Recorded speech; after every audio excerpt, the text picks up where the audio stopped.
नमस्कार। आज हम ईरान में जो उथल-पुथल चल रही है, उसे ज़रा गहराई से समझने की कोशिश करेंगे। देखिए, जो ऊपर-ऊपर से दिख रहा है ना, वो पूरी कहानी नहीं है। असल में इसके पीछे कई परतें हैं और आज हमारे पास जो जानकारी है, हम उसी से इन परतों को खोलने की कोशिश करेंगे। सब कुछ शुरू हुआ एक एक छोटी-सी चिंगारी से, जो अब एक बहुत बड़ी आग बन चुकी है। बिल्कुल। और कहानी की शुरुआत होती है 28 दिसंबर को तेहरान के ग्रैंड बाजार में एक हड़ताल हुई। और ये समझना बहुत जरूरी है कि ये कोई आम बाजार नहीं है। इसे ईरान की अर्थव्यवस्था की यूं समझिए धड़कन कहा जाता है। हाँ, देश का मूड पता चलता है वहाँ से। जी। तो जब वहां दुकानें बंद होती हैं तो ये सिर्फ एक बिजनेस स्ट्राइक नहीं होती। ये एक बहुत बड़ा राजनीतिक संकेत होता है। तो सवाल यही उठता है कि बाजार की ये छोटी सी चिंगारी इतनी कैसे फैल गई कि आज ये एक अंतर्राष्ट्रीय संकट का केंद्र बन गई है। सही कहा, ये सिर्फ दुकानें बंद होना नहीं था, ये एक प्रतीक था। तो चलिए उसी पहली चिंगारी पर चलते हैं। आखिर ये हड़ताल हुई क्यों? लोगों का जो शुरुआती गुस्सा था, वो किस बात पर था? इसकी जड़ में है कमर तोड़ महंगाई। मतलब ये अब एक राष्ट्रीय संकट बन चुकी है। हमारे पास जो आंकड़े हैं वो सच में चौंकाने वाले हैं। हाँ, एक अमेरिकी डॉलर की कीमत 14 लाख ईरानी रियाल तक पहुंच गई है। 14 लाख। हाँ, 14 लाख।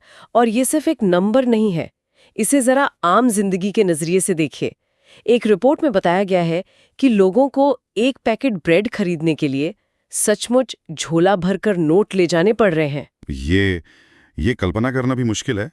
झोला भरकर नोट सिर्फ एक पैकेट ब्रेड के लिए। जी। दवाइयों की कीमतें आसमान छू रही हैं। परिवारों के लिए अपने बच्चों का पेट पालना तक मुश्किल हो गया है। तो जो शुरुआती विरोध था ना, वो किसी राजनीतिक विचारधारा के खिलाफ नहीं था। वो भूख के खिलाफ था। वो अपनी रोजमर्रा की जिंदगी की लड़ाई थी। ये ब्रेड वाली बात मुझे सोचने पर मजबूर कर रही है। हम अक्सर बड़े-बड़े आंकड़ों की बात करते हैं, 14 लाख रियाल प्रति डॉलर। लेकिन एक इंसान की तस्वीर जो अपनी जेब नहीं बल्कि एक झोला भरकर नोट ले जा रहा है, सिर्फ एक वक्त की रोटी के लिए, वो उस आंकड़े को एक भयानक हकीकत में बदल देती है। ये लोगों के सब्र के टूटने की कहानी है। और यहीं से कहानी ने एक बहुत खतरनाक मोड़ लिया। जब लोग अपनी आर्थिक परेशानियों को लेकर सड़क पर उतरे तो सरकार ने उनकी बात सुनने की बजाय उन पर बल प्रयोग करना शुरू कर दिया। जो जानकारी सामने आई है वो बताती है कि इस आर्थिक विरोध को बहुत बेरहमी से कुचलने की कोशिश की गई और यहीं पर सरकार ने एक चिंगारी को आग में बदलने का काम कर दिया। बिल्कुल, यहीं पर विरोध का पूरा चरित्र ही बदल गया। जब सरकार ने डंडे का इस्तेमाल किया तो लोगों का गुस्सा सिर्फ महंगाई से हटकर पूरी व्यवस्था पर फूट पड़ा। जो विरोध पहले आर्थिक था, वो अब पूरी तरह से राजनीतिक हो गया एकदम। और नारों में जो बदलाव आया वो इस बात का सबसे बड़ा सबूत है। एक रिपोर्ट में इस बदलाव को बहुत अच्छे से दर्ज किया गया है। पहले दिन लोग कह रहे थे महंगाई कम करो, हमें रोजगार दो। लेकिन सरकारी दमन के बाद सड़कों पर नारे लगने लगे, डेथ टू इस्लामिक स्टेट और डेथ टू डिक्टेटरशिप। ये तो जबरदस्त बदलाव है। बहुत बड़ा। ये दिखाता है कि जब लोगों को लगा कि सिस्टम उनकी बुनियादी जरूरतें पूरी करने में नाकाम है और उनकी आवाज को दबा रहा है, तो उन्होंने सिस्टम को ही नकारना शुरू कर दिया। तो एक तरफ लोग सड़कों पर थे, उनका गुस्सा बढ़ता जा रहा था, और दूसरी तरफ सरकार, वो इस आग को बुझाने के बजाय ऐसे कदम उठा रही थी जिससे ये और भड़क जाए। आप कह सकते हैं कि सरकार ने एक के बाद एक सेल्फ गोल किए। यहाँ कहानी और भी उलझ जाती है। हाँ, सरकार के कदम किसी भी तर्क से परे थे। 31 दिसंबर को सरकार ने देश के 31 में से 21 राज्यों में अचानक शटडाउन की घोषणा कर दी। और इसका कारण क्या बताया गया? बहुत ज्यादा ठंड है। एक मिनट, क्या बहुत ज्यादा ठंड? ये तो यकीन करना भी मुश्किल है। मतलब क्या उन्हें सच में लगा कि लोग इस बात पर यकीन कर लेंगे? जाहिर है ये एक बहाना था। असली मकसद था लोगों को इकट्ठा होने से रोकना। लेकिन ये कदम पूरी तरह से उल्टा पड़ गया। लोगों को काम से छुट्टी मिल गई। अब उनके पास सड़कों पर उतरकर विरोध करने के लिए और भी ज्यादा समय था। तो ये फैसला तो आग में घी डालने जैसा साबित हुआ। बिल्कुल। और ठीक यही हुआ। देश भर में बड़े पैमाने पर विरोध प्रदर्शन शुरू हो गए। और बात सिर्फ यहीं तक नहीं रुकी। ये विरोध ईरान की धार्मिक राजधानी कोम शहर तक पहुंच गया। ये एक बहुत बड़ी बात है। बहुत बड़ी बात। जो लोग ईरान को नहीं समझते उन्हें ये जानना जरूरी है कि कोम कोई आम शहर नहीं है। ये इस्लामिक क्रांति का वैचारिक और धार्मिक केंद्र है। बड़े बड़े आयतुल्ला रहते हैं वहाँ। पिछले 30-40 सालों में वहां कभी कोई बड़ा सरकार विरोधी प्रदर्शन नहीं हुआ। अच्छा। तो जब कौम की सड़कों पर हुकूमत के खिलाफ नारे लगने लगे तो ये तेहरान के लिए खतरे की सबसे बड़ी घंटी थी। इसका मतलब था कि असंतोष अब हर वर्ग में, हर जगह फैल चुका था, यहाँ तक कि हुकूमत के अपने वैचारिक गढ़ में भी। तो जब लगा कि हालात हाथ से निकल रहे हैं तो सरकार ने वो कदम उठाया जो अक्सर ऐसी सरकारें उठाती हैं, इंटरनेट बंद कर दिया। एक क्लासिक तानाशाही पैंतरा, सोचा कि इंटरनेट ब्लैकआउट से लोगों का संपर्क टूट जाएगा, वो संगठित नहीं हो पाएंगे और विरोध थम जाएगा। एक क्लासिक पैंतरा, लेकिन इस बार एक नए मोड़ के साथ जिसने लोगों के गुस्से को और भड़का दिया। उन्होंने आम जनता के लिए तो इंटरनेट बंद कर दिया, लेकिन सरकारी अधिकारियों, सेना के लोगों और वो जो जरूरी लोग थे उनके लिए व्हाइट सिम कार्ड जारी किए गए। White SIM card? जी, जिनसे इंटरनेट पूरी स्पीड से चल रहा था। एक तरह से सरकार ने एक डिजिटल वर्ल्ड व्यवस्था बना दी। मतलब नियम सिर्फ आम लोगों के लिए हैं? आप अंधेरे में रहिए, हम जुड़े रहेंगे। ये तो जले पर नमक छिड़कने जैसा है। बिल्कुल। जब ये बात जनता को पता चली तो उनका गुस्सा 7वें आसमान पे पहुंच गया। ये सिर्फ इंटरनेट बंद होने की बात नहीं थी, ये अपमान की बात थी। उन्हें लगा कि उनके साथ दूसरे दर्जे के नागरिक जैसा बर्ताव हो रहा है। इसके बाद तो देश के कई और शहरों में नए सिरे से प्रदर्शन शुरू हो गए, जो शायद पहले शांत थे। सरकार की हर चाल उसे और गहरे दलदल में फंसा रही थी। तो सरकार की गलतियां आग में घी का काम कर रही थी। लेकिन ये आग सिर्फ ईरान के अंदर ही नहीं देखी जा रही थी, है ना? बाहर से भी इस पर नजरें थी। और फिर एक ट्वीट आता है जो इस पूरे मामले को एक नया एंगल दे देता है। हाँ, और वो ट्वीट अमेरिकी राष्ट्रपति की तरफ से आता है, जो इस घरेलू संकट को एक अंतर्राष्ट्रीय मुद्दे में बदल देता है। ट्वीट में कहा गया कि अगर ईरान में और मौतें होती हैं तो अमेरिका जनता की सुरक्षा के लिए हस्तक्षेप कर सकता है। जनता की सुरक्षा? जी।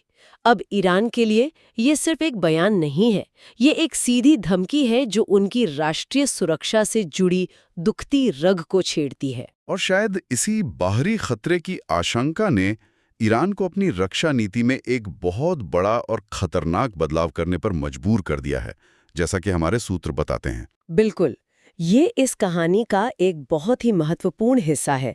हाल ही में ईरान ने अपनी रक्षा नीति, जिसे डिफेंस डॉक्ट्रिन कहते हैं, उसमें एक बड़ा बदलाव किया है। पहले ईरान की नीति रिटेलिएटरी यानी जवाबी हमले की थी। मतलब हमला होने पर जवाब देना? हाँ, सीधा मतलब था कि अगर कोई देश उन पर हमला करेगा तो वो उसका जवाब देंगे, वो पहला हमला नहीं करेंगे। ये एक रक्षात्मक नीति लगती है, लेकिन अब जो बदलाव हुआ है वो इसे पूरी तरह बदल देता है। हाँ, अब उन्होंने इसे बदलकर प्रीएम्प्टिव कर दिया है।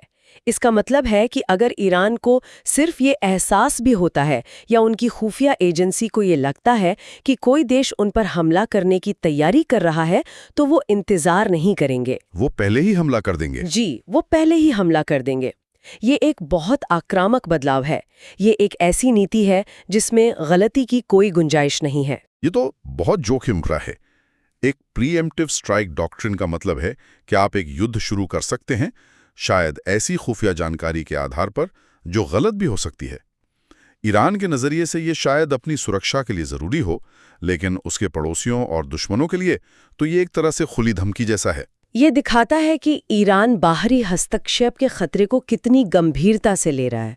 उन्हें लगता है कि देश के अंदर की अशांति का फायदा उठाकर अमेरिका या इजराइल कोई कदम उठा सकते हैं, और वो इसके लिए तैयार रहना चाहते हैं, भले ही उसके लिए उन्हें आक्रामक रुख क्यों न अपनाना पड़े। जो हमें वापस उसी अमेरिकी ट्वीट पर लाता है, जनता की सुरक्षा।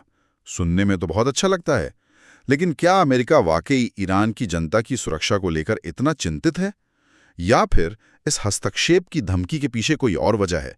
हमारे पास जो जानकारी है वो एक बिल्कुल अलग कहानी बताती है। यहीं पर हमें पर्दे के पीछे के असली खेल को देखना होगा।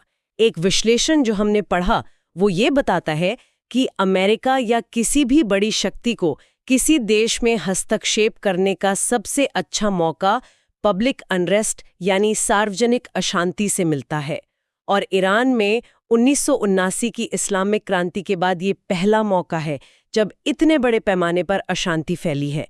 तो जब हम इन सूत्रों को एक साथ रखते हैं तो एक बिल्कुल अलग तस्वीर उभरती है। अमेरिका का बयान जनता की सुरक्षा के बारे में है, लेकिन असली खेल 3 बड़े स्टेक्स पर टिका है। ठीक है, तो वो 3 असली वजहें क्या हैं? पहली वाली तो सबसे ज्यादा डरावनी लगती है, ईरान के परमाणु कोड्स। हाँ, ये वॉशिंगटन का सबसे बड़ा सिरदर्द है। उनकी चिंता ये नहीं है कि ईरान की मौजूदा सरकार बनी रहे या गिर जाए। उनकी सबसे बड़ी चिंता ये है कि अगर ईरान में सत्ता का पतन होता है तो उसके परमाणु हथियार और टेक्नोलॉजी किसके हाथ लगेंगी। उनका दुस्वप्न ये है कि ये हमास, हिजबुल्लाह या किसी और चरमपंथी गुट के हाथ न लग जाएं। तो किसी भी हस्तक्षेप का पहला और सबसे बड़ा मकसद ईरान की जनता को बचाना नहीं, बल्कि उन न्यूक्लियर कोड्स और मटेरियल को सुरक्षित करना होगा। और ये सीधे तौर पर दूसरे कारण से जुड़ता है जो इजराइल की सुरक्षा से जुड़ा है, रिंग ऑफ फायर। ये क्या है? रिंग ऑफ फायर एक ऐसा शब्द है जो इजरायली सुरक्षा विशेषज्ञ इस्तेमाल करते हैं। पिछले कई दशकों में ईरान ने अपनी रणनीति के तहत इजराइल के चारों ओर अपने समर्थक हथियारबंद गुटों का एक जाल बिछाया है। लेबनान में हिजबुल्लाह, गाजा में हमास और इस्लामिक जिहाद, सीरिया और इराक में शिया मिलिशिया और यमन में हूती विद्रोही, ये सब मिलकर इजराइल के चारों ओर एक आग का गोला बनाते हैं। अच्छा, ईरान में अगर सत्ता बदलती है तो इन सभी गुटों की फंडिंग और हथियारों की सप्लाई लाइन कट सकती है। अमेरिका और इजराइल के लिए ये इस पूरे रिंग ऑफ फायर को खत्म करने का एक सुनहरा मौका हो सकता है। मतलब ईरान में सत्ता परिवर्तन का असर पूरे मिडिल ईस्ट के सुरक्षा समीकरण को बदल सकता है। और तीसरा कारण, जो शायद सबसे ज्यादा महत्वपूर्ण है, वो भूगोल और व्यापार से जुड़ा है। बिल्कुल। तीसरा और शायद सबसे बड़ा कारण है स्ट्रेट ऑफ हॉर्मुज पर नियंत्रण। ये फारस की खाड़ी के मुहाने पर एक बहुत ही संकरा समुद्री रास्ता है, कुछ जगहों पर सिर्फ 30-40 किलोमीटर चौड़ा। हमारे पास जो आंकड़े हैं वो इसकी अहमियत बताते हैं। दुनिया का लगभग 20% तेल व्यापार। 20%? जी, यानी हर दिन करीब 2 करोड़ बैरल तेल इसी रास्ते से गुजरता है। अगर ईरान में अस्थिरता के कारण ये रास्ता बंद हो जाता है या किसी गलत गुट के हाथ में चला जाता है तो पूरी दुनिया की अर्थव्यवस्था हिल जाएगी।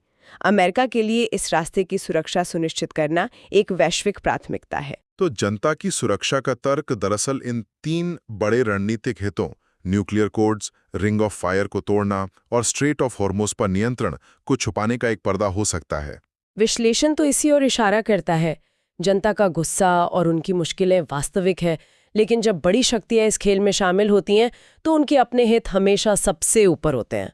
तो हमने देखा कि कैसे तेहरान के बाजार में महंगाई के खिलाफ शुरू हुई एक छोटी सी हड़ताल ने पहले एक बड़े राजनीतिक संकट का रूप लिया, फिर सरकार की गलतियों ने उसे और भड़काया, और अब ये एक अंतर्राष्ट्रीय मुद्दा बनने की कगार पर है, जहां बड़ी शक्तियों के अपने अपने हित दांव पर लगे हैं। अंत में इस पूरी घटना से एक बहुत महत्वपूर्ण सबक मिलता है। जैसा कि हमारे स्रोतों में भी बताया गया है, यह हर उस समाज के लिए एक चेतावनी है जो ये सोचता है कि वो केवल धर्म और विचारधारा के दम पर खुद को चला सकता है।